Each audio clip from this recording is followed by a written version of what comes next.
Hello everyone, welcome to make IAS. एक बार पुनः आपका स्वागत है मेक आईएएस के यूट्यूब चैनल पर। मैं मुकुल वाजपेयी और यूपी पीसीएस 2024 के लिए कैलेंडर जो है वो आ चुका है। आप सभी लोगों ने कैलेंडर देख लिया होगा। चुनाव के नतीजे भी आ चुके हैं और उसके जस्ट पहले जो है रात में कैलेंडर जारी किया गया।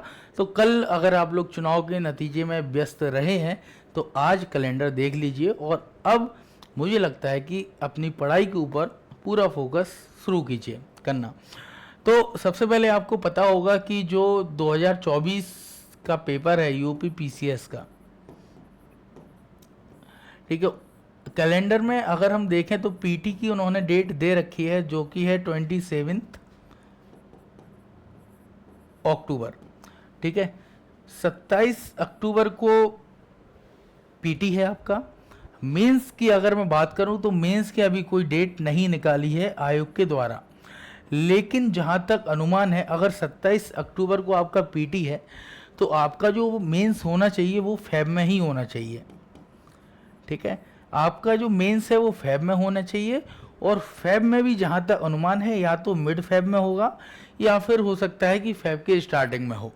ठीक है, तो फरवरी मंथ के लिए हमें तैयार रहना चाहिए। तो मान के चलिए आप कि आपके पास एक्चुअली 31 जनवरी तक का टाइम रहेगा। ठीक है, उसके बाद पेपर कभी भी हो जाए। अगर मान लीजिए आपका 7 फरवरी से हो जाता है तो 7 दिन रहेंगे प्रॉपर रिवीजन के लिए। अगर मान लीजिए 15 फरवरी से हो जाता है तो 15 दिन रहेंगे आपके रिवीजन के लिए। मैं यहाँ पर 31 जनवरी मान लेता हूँ कि 31 जनवरी के बाद आपको एक्चुअली मेंस के लिए फिर रिवीजन करना होगा लगातार, चाहे फिर वो 7 दिन हो या फिर वो आपके 15 दिन हो सकता है कि फरवरी लास्ट में भी आपका मेंस हो, तो फिर आपको एक महीना पूरा लगभग 25 दिन आपको मिल जाएंगे रिवीजन के लिए। ठीक है, अब अगर हम लोग अभी से बात करें 27 अक्टूबर की, तो आज अगर मैं बात करूं तो आज जो है 5 जून है। 5 जून जिसको हम लोग पर्यावरण दिवस के रूप में मनाते हैं। 5 जून से अगर मैं 27 अक्टूबर तक की बात करूं तो लगभग मेरा मानना है 144 दिन बचे होंगे आपके पास, लेकिन मैं 140 मान लेता हूं क्योंकि 4 दिन मुझे पता है कि पता ही नहीं चलता है कैसे निकल गए। ठीक है, तो लगभग 140 दिन अभी आपके पास बचे हुए हैं। अब इन 140 दिन में आपकी क्या स्ट्रेटजी होनी चाहिए उसके ऊपर मैं यहाँ पर बात करने वाला हूँ। अगर मैं यहाँ पर 140 दिन को, ठीक है, अभी देखिए आपको मेन चीज़ यहाँ है, यहाँ पर स्टूडेंट कई तरह के होंगे। एक वह होंगे जो केवल पीटी के ऊपर फोकस करेंगे। ठीक है, इन्हें बेसिकली पीटी मास्टर बोलेंगे। ये लोग पीटी को 140 दिन लगातार पढ़ेंगे और पीटी पढ़ने के बाद मेंस में फाइनली क्या होगा कि जब वो 3 महीने का टाइम बचा रहेगा उस टाइम पे ये लोग एकदम से जो है डिमोटिवेट हो जाएंगे और 3 महीने में सिलेबस कवर नहीं होगा, ये गारंटी है। क्योंकि अगर आप यहाँ पर देखेंगे तो लगभग 6 आपके जो है पेपर हैं और 6 पेपर जीएस के हैं। ठीक है, हिंदी और ऐसे इसके अलावा है 6 पेपर जीएस के हैं और अगर 6 पेपर को 15-15 दिन का भी टाइम देंगे तो आपके 90 दिन निकल जाएंगे। और 15 दिन में अगर आप सोचें कि हम लोग GS1 पूरा कवर कर लें, ठीक है, जैसे कि अगर आप सोचें कि आप खुद अनुमान लगाइए आपके पास 15 दिन का टाइम है और इस 15 दिन में आपको आर्ट एंड कल्चर भी पढ़ना है, आपको मॉडर्न हिस्ट्री भी पढ़ना है, आपको वर्ल्ड हिस्ट्री भी पढ़ना है, आपको world geography and Indian geography भी पढ़ना है, आपको सोसाइटी भी पढ़नी है। ठीक है, आपको जो है इतने विषय ये जो है पेपर 1 में पढ़ने हैं। अगर आप सोचें कि 15 दिन में ये पूरे विषय अच्छे से पढ़ लें, ठीक है, तो ये लगभग इम्पॉसिबल वाली बात होगी। हाँ, हो सकता है कि कुछ लोग ऐसे होंगे, 100 में से 100 भी नहीं 1000 में से एक आध व्यक्ति ऐसा होगा जो एक्चुअली ये काम कर पाए, लेकिन लगभग ये चीज़ जो है बहुत ही ज़्यादा, क्योंकि 15 दिन में केवल इनका रिवीजन हो सकता है। ठीक है, लेकिन अगर आप सोचें कि 15 दिन में पढ़ भी लें, पढ़ने के बाद नोट्स भी बना लें और नोट्स बनाने के बाद उनको रिवीजन भी कर लें, तो यार ये चीज़ जो है थोड़ा मुझे लगता है कि बहुत प्रैग्मेटिक नहीं होगी। ठीक है, इसके लिए अभी ज़रूरी है कि हम लोग एक्चुअली इक्वली फोकस करें और अपने टाइम को इस तरीके से डिवाइड करें कि पीटी और मेंस दोनों के लिए हम लोग इक्वल टाइम दे पाएँ, तो ना हमारा पीटी रुके और ना ही हमारा मेंस रुके। तो ये तो पेपर 1 की बात है। पेपर 2, 3, 4, 5, 6 जब आप देखेंगे तो आपके इतने सारे टॉपिक हो जाते हैं कि यार मतलब लगभग ये चीज़ जो है बहुत कठिन हो जाती है ना, कि भाई दोनों चीज़ें कर पाएँ। तो अब मैं आपको बताऊं, जो पीटी मास्टर होंगे उन लोगों का मेंस से कोई लेना देना नहीं होता है, ठीक है। वो लोग अपना पीटी निकालेंगे और ये रहेगा कि भाई हम लोगों ने 6 बार पीटी निकाला, 7 बार पीटी निकाला, ठीक है। अब फिर अगर मैंने बताया कि अब अगर आप सोचें कि 90 दिन में मेंस की तैयारी कर लें, तो यार मैं आपको पहले बता रहा हूँ कि ये नहीं हो पाता है, ठीक है। मेरा पिछले 5 साल का एक्सपीरियंस है, लगभग 6 साल होने वाले हैं। 2018 में जब यूपी पीसीएस का पैटर्न चेंज हुआ, तब से मैं जो है इसके ऊपर लगातार काम कर रहा हूँ। लगभग इम्पॉसिबल वाली चीज़ है अगर आप सोचें 90 दिन या 100 दिन में मेंस का सिलेबस कवर कर लें तो, ठीक है। अब जो पीटी के मास्टर होंगे वो भाई मेंस के ऊपर फोकस नहीं करेंगे, एक वह व्यक्ति होंगे जो प्रॉपर मेंस के ऊपर फोकस करेंगे, ठीक है। इन्हें पीटी से कोई लेना देना नहीं होगा, इनका ये दम है कि भाई पीटी तो हमारा हो जाएगा, ठीक है। ऐसे लोग क्या होता है कि मेंस में तो महारत हो जाते हैं, लेकिन पीटी के नाम पे यह होता है कि पीटी अभी तक इनका नहीं क्वालिफाई होता है, ठीक है। तो ये दो चीज़ें हैं। मुझे लगता है कि बुद्ध ने बोला है कि मध्यम मार्ग अपनाना चाहिए, और मुझे लगता है कि जो मिडिल पाथ है वो आपका सबसे बेस्ट तरीका होता है किसी भी चीज़ की तैयारी करने में। तो यहाँ पर ना ही पूरा हम पीटी के ऊपर फोकस करें, ना ही पूरा हम मेंस के ऊपर फोकस करें। हमारा टाइम इस तरीके से डिवाइड हो, हम लोग अपने टाइम को इस तरीके से डिवाइड करें कि जो है पीटी और मेंस को दोनों को एक साथ लेकर हम लोग चले, ठीक है। अब मैं आपसे बात करता हूँ कि पीटी और मेंस को एक साथ लेकर के जो है कैसे चलना चाहिए। देखिए यहाँ पर पीटी प्लस मेंस, अगर यहाँ पर बात हो रही है यूपी पीसीएस 2024 की, मेरा मानना है कि एक स्टूडेंट इस समय पे लगभग 10 घंटे तो तैयारी करेगा ही, ठीक है। 10 घंटे तैयारी करनी चाहिए। अगर आप लोग 10 घंटे नहीं दे रहे हैं तो दीजिए, ठीक है। अगर आप लोग एक्चुअली जॉब कर रहे हैं तो हो सकता है वहाँ पर थोड़ा कम टाइम दे पाएँ, लेकिन 10 घंटे का टारगेट आपका होना चाहिए कि 10 घंटे हम लोग किस तरीके से तैयारी करें, ठीक है। तो 10 घंटे आपको जो है प्रॉपर पढ़ना है। 10 घंटे में से डिवाइड करिए 7 घंटे, ठीक है, और 3 घंटे। यहाँ पर परसेंटेज भी हो सकता है कि अपने टाइम के 70% और 30%, लेकिन मैं यहाँ पर 7 घंटे और 3 घंटे में डिवाइड करूँगा, ठीक है। तो अब आपको क्या करना है, 7 घंटे देना है मेंस के लिए, और 3 घंटे जो है वो देना है आपको पीटी के लिए, ठीक है। 7 घंटे 3 घंटे, लेकिन ये कितने महीने, अगर आप देखेंगे तो आपका एग्ज़ाम जो है वो 27 अक्टूबर को है पीटी, ठीक है। तो ये वाला जो आपका पूरा प्रोसेस होगा, जो पढ़ने का ये डिवाइड होगा आपका टाइम, वो जून में रहेगा, जुलाई में रहेगा और अगस्त में रहेगा। ये 3 महीने, मतलब जो अभी अगर देखा जाए तो आज लगभग 5 जून है, तो लगभग ये 85 डेज आपके पास होंगे।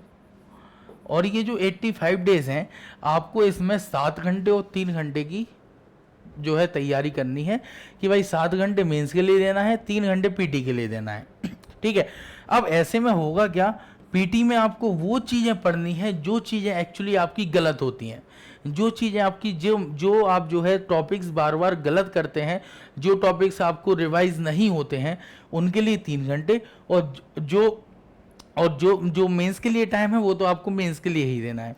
तो 3 घंटे जब आप पीटी के लिए देंगे तो यहाँ पर कोशिश करिए कि कम से कम 1 घंटे पर डे करंट अफेयर्स के लिए निकालें। अब इसको या तो न्यूज़पेपर पढ़ें या फिर कोई मैगजीन पढ़ें। मेक आईएएस का जो है अगर आप देखेंगे तो मेक आईएएस की जो करंट अफेयर्स आती है आप उसको ही टारगेट कर लें कि भाई हमें एक दिन में 3 दिन की करंट अफेयर्स पढ़नी है, पिछले 1 साल की पढ़नी पड़ेगी आपको, ठीक है। तो जैसे हम लोगों का डे वाइज होता है, तो अगर डे वाइज आप टारगेट करें तो 1 घंटे में मान लो एक ही दिन की आप पढ़ पा रहे हैं तब भी ठीक है, 1 या 2 दिन की पढ़ते हुए आगे बढ़ जाइए। तो करंट अफेयर्स 1 घंटे, और 2 घंटे जो है 2 घंटे आप क्या करिए, कोई भी सब्जेक्ट पढ़िए, वो कोई भी सब्जेक्ट आपका हो सकता है, ठीक है। तो इस तरीके से आपका जो है पीटी का टाइम आपका डिवाइड होना चाहिए। इसके बाद अब मैं और अब देखो ये आपने अपना जून जुलाई अगस्त में आपने 85 डेज जो है वो पीटी मीन्स दोनों को दिए। अब आपको इसके बाद क्या करना है, सितंबर के लगभग 30 दिन, ठीक है, और अक्टूबर के लगभग 25 दिन, ठीक है, 30 दिन और 25 दिन, इन 55 दिनों में आपको केवल 10 घंटे पीटी को ही देने हैं, ठीक है। सितंबर और अक्टूबर में 10 घंटे का टाइम आपका रहेगा, आप 10 घंटे पूरा पीटी को दीजिए। आपने जो इन 3 घंटों में मेहनत की है अभी पीटी के लिए, उसको प्रॉपर तरीके से यहाँ पे रिवाइज करिए, ठीक है। डेली यहाँ पर जब आप 10 घंटे दें तो कम से कम 3 घंटे रिवीजन के लिए देना। तो जो इन 90 दिनों में आप पढ़ रहे हैं, ठीक है, वो 90 दिनों में यहाँ पर आपको जो है 2 महीने फिर वो रिवाइज करना पड़ेगा, और डेली कम से कम 3 घंटे फिर रिवीजन के लिए देना और 7 घंटे नए टॉपिक पढ़ने के लिए देना। तो इस तरीके से आपको जो है आपका अक्टूबर तक जो है आपका पूरा टाइम है वो अभी डिवाइड होगा।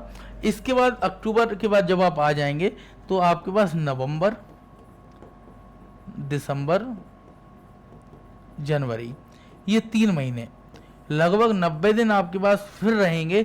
तो फिर आपको देना है मेंस के लिए पूरे 90 दिन, ठीक है। फरवरी में कभी भी पेपर स्टार्ट हो, इसके बाद का टाइम आपको 31 तारीख का ही एक जो है वो डेट मान के चलनी है कि मुझे इसके बाद केवल और केवल रिवीजन करना है और कुछ भी नहीं करना है। अपने कंटेंट में वैल्यू एडिशन करना है और रिवीजन करना है। इवन वैल्यू एडिशन तो पहले ही कर लीजिए, केवल रिवीजन के लिए ये वाला टाइम दीजिए फिर आप 31 तारीख के बाद का।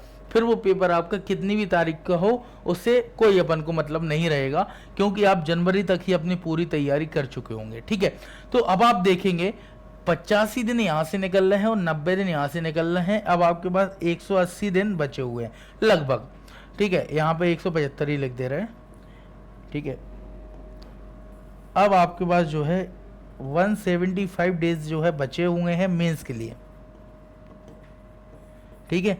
इन 175 दिन में पीटी के पहले और पीटी के बाद, अब आपको इन 175 दिन में मेंस को बहुत अच्छे से तैयार करना है, ठीक है।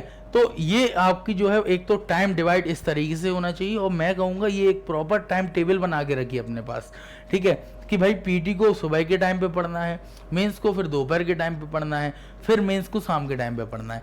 इस तरीके से कम से कम 3-3, 4-4 घंटे के 3 स्लॉट आप बना के रखिए, ठीक है। और ये आपका जो है प्रॉपर टाइम टेबल आपका होना चाहिए।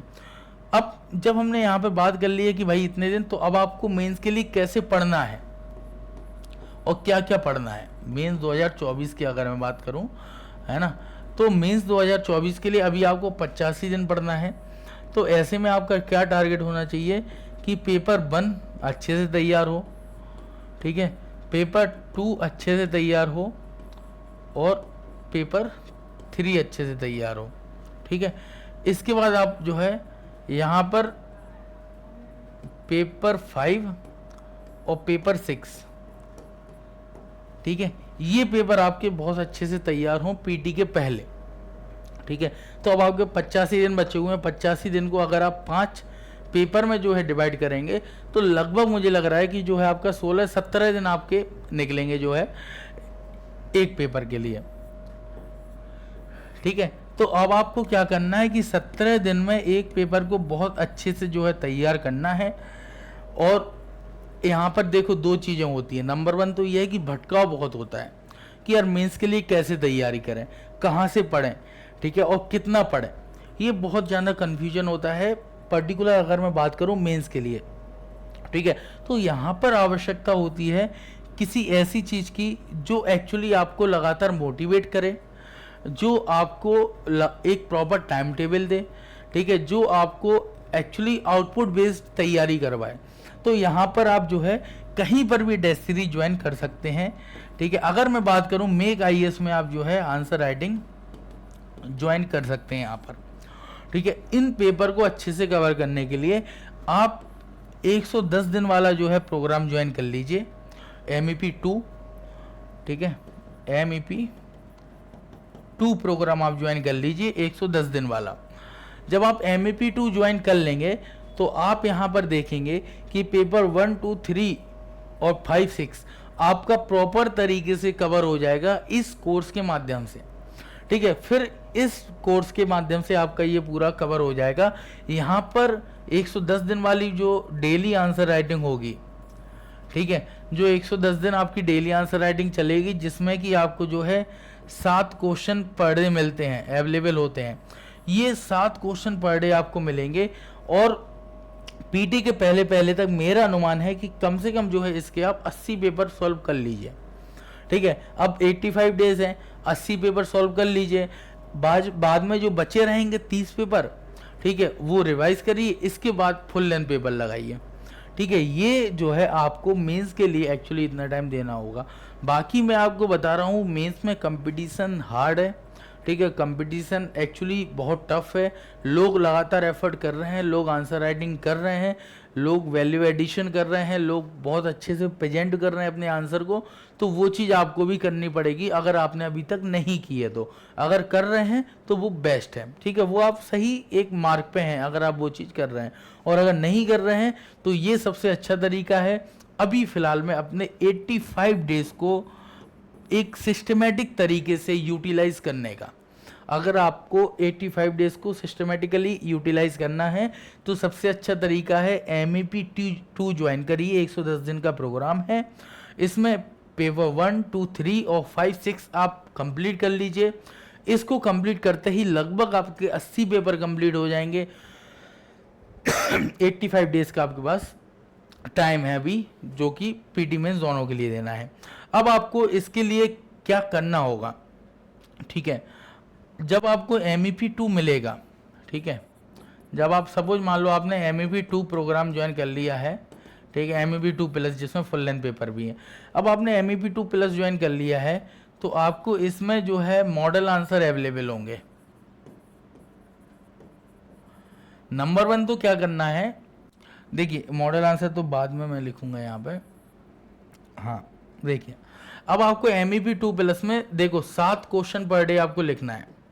इस बार आपने देखा होगा माधव उपाध्याय जी जो हैं उनकी 10वीं रैंक आई हुई थी। उनसे एक इंटरव्यू में पूछा गया, मेरे पास भी एक क्लिप आई हुई थी, तो उनसे पूछा गया कि आपने अपने सिलेबस को किस तरीके से जो है कवर किया।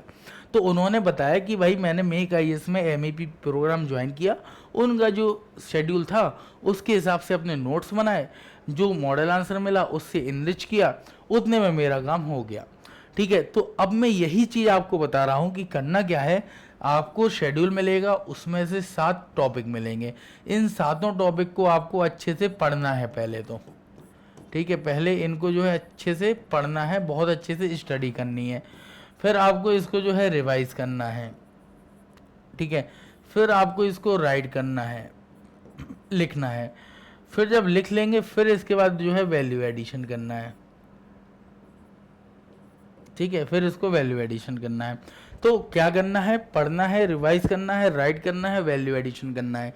तो अब आप जब टॉपिक उठाए, सपोज आपने कोई भी टॉपिक उठाया, मैंने एक वीडियो में बताया था कि नोट्स कैसे बनाएं, ठीक है, तो नोट्स आपको उसी हिसाब से बनाने हैं जो मैंने उस वीडियो में बताया था। अब आपको क्या करना है, टॉपिक आपने उठाया, उसको पढ़ा, उसके नोट्स बनाए। नोट्स बनाने के बाद उसको प्रॉपर रिवाइज किया, नोट्स को रिवाइज करने के बाद जो पेपर यहाँ से मिला हुआ है ये 7 क्वेश्चन वाला, उसको लिखा, ठीक है, लिख लिया। फिर लिखने के बाद आपने क्या किया कि आपको फिर एक जो है यहाँ पे मॉडल आंसर मिलेगा, एक मॉडल आंसर आपको यहाँ पे मिलेगा। तो आपने जो लिखा है उसको मॉडल आंसर से मिलाया आपने, जब मिला के मैच किया तो आपको लगा कि भाई इसमें हम ये चीज़ें और इम्प्रूव कर सकते हैं, ठीक है। तो आपने क्या किया कि जो है अगर आप ऑनलाइन में कर रहे हैं, ठीक है, तो आपने अपनी कॉपी पे तुरंत वो ऑनलाइन में ही ऐड कर लिया, ठीक है, क्योंकि ऑनलाइन में तो आप PDF बना के भेजेंगे तो जो हार्ड कॉपी होगी वो आपके पास अवेलेबल होगी। तो आपने क्या किया कि तुरंत हार्ड कॉपी में इसमें मॉडल आंसर में से जो 3-4 पॉइंट मिले उनको ऐड कर दिया। अगर कोई आपको डेटा मिला तो उसको ऐड कर दिया, अगर कोई एग्जाम्पल मिला तो उसको ऐड कर दिया। तो ये आपने तुरंत अपनी कॉपी में ऐड कर दिया और कॉपी आपने चेक करवाने के लिए दे दी। अगर आप ऑफलाइन में हैं तो क्या करिए कि आप यहाँ पर लिखिए, फिर इसके बाद जब आपको कॉपी चेक होके मिल जाए उसके बाद आप मॉडल आंसर से मिलाइए और उसमें फिर वैल्यू ऐड कीजिए, ठीक है, वैल्यू एडिशन कीजिए। तो जब आपने यहाँ पर जो है कॉपी लिखी उसके बाद मॉडल आंसर से मिला के यहाँ पर एक बहुत अच्छे से आपने कंटेंट बना लिया, ठीक है। इसके बाद आपने कॉपी दे दी चेक करने के लिए, ऑनलाइन में PDF भेज दी और PDF जो है आपको फिर वो चेक होके मिल जाएगी। तो जब आपको यहाँ से जो रिमार्क मिलेंगे, जो भी यहाँ से रिमार्क्स मिलेंगे, उन रिमार्क्स को आपको एक्चुअली अपनी कॉपी में दोबारा लिखना है कि भाई ये चीज़ें इसमें और ऐड की जा सकती हैं अगर उसके अलावा कुछ मिले तो। ठीक है, और इसमें ये इम्प्रूव किया जा सकता है। तो ये आपकी पूरी एक प्रोसेस होनी चाहिए मेंस की तैयारी करने की, अगले जो है 85 डेज़ की, कि भाई पढ़िए पहले टॉपिक, फिर उसको रिवाइज कीजिए, फिर उसको राइट कीजिए, फिर उसको वैल्यू ऐड कीजिए, उसको जो है कॉपी को एवेल्यूट करवाइए, एवेल्यूट करके जो रिमार्क्स मिले उनको दोबारा वो करिए। और टॉपर्स यही करते हैं। मैंने देखी है कई लोगों की कॉपी जो ऑनलाइन में लिखते हैं, आज डिप्टी कलेक्टर के पोस्ट पे सिलेक्ट हुए हैं, वो लोग यही करते हैं। मिलने आए तो मैंने देखा उनकी कॉपी में रिमार्क्स रेड पेन से लिखे हुए हैं। तो मैंने कहा ये कहाँ चेक करवाई, तो उन्होंने बोला कि सर जो रिमार्क्स मुझे यहाँ से मिलते थे, है ना, वो रिमार्क्स मैं वहाँ पे घर पे सेम लिख लेता था, जिससे कि हमें एक्चुअली इम्प्रूव हम कर पाएँ वो चीज़।